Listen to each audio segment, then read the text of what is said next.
My next guest is a top lawyer, is one of the top solicitors with all things regarding family law, especially as it regards to British expats, especially in terms of prenuptial agreements. Delighted to be joining me on the line from the UK, leading divorce lawyer, Judith Buckland. Judith, good afternoon. Good afternoon. What a build-up. Thank you. Well, we know we try and earn our money here, as I'm sure that you do yourself, Judith. So then, it's a bit of a touchy subject, perhaps, but the law, as it regards divorce for expatriates, is somewhat different. Now, tell me a little bit about how you handle cases involving expats. Well, we do quite a lot of expat work because there's an awful lot of Brits, as you're very well aware, out in Spain. And we're noticing a real increase in inquiries from people who are expats saying, can I use England as a place to start my divorce proceedings? They're often under misconception that they have to start proceedings in Spain. Well, it's just not true. So we're kind of crusading, trying to get the message out there to say, yes, you can use England. Yes, there's sometimes very good reasons for doing so, and yes, we can help you.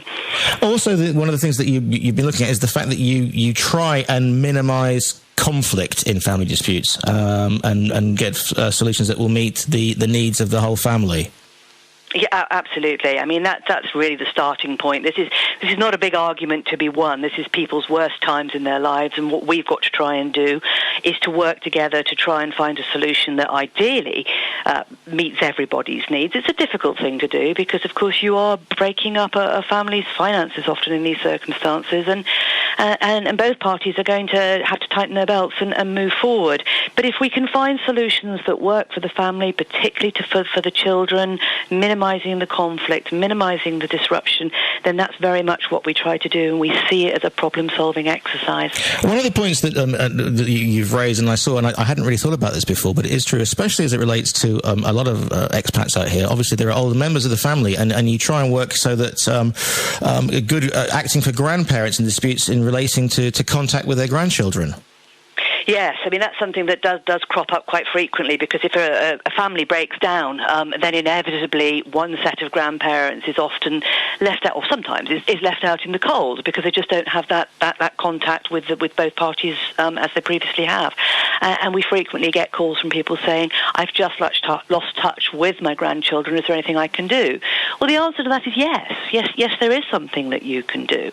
And the courts are available and will help grandparents in most circumstances to maintain that relationship with their child, or the grandchild rather, because they recognise that grandparents are really, really important in children's lives, and often the only rock really which is there when their family lives are falling about around their ears. I mean, one of the things that struck me was the fact that you don't have to do this as an expatriate through the Spanish courts. I would have thought that was absolutely. Absolutely not, no. I mean, as far as divorce is concerned, if you satisfy certain criteria, then you can use England as much as you could use Spain.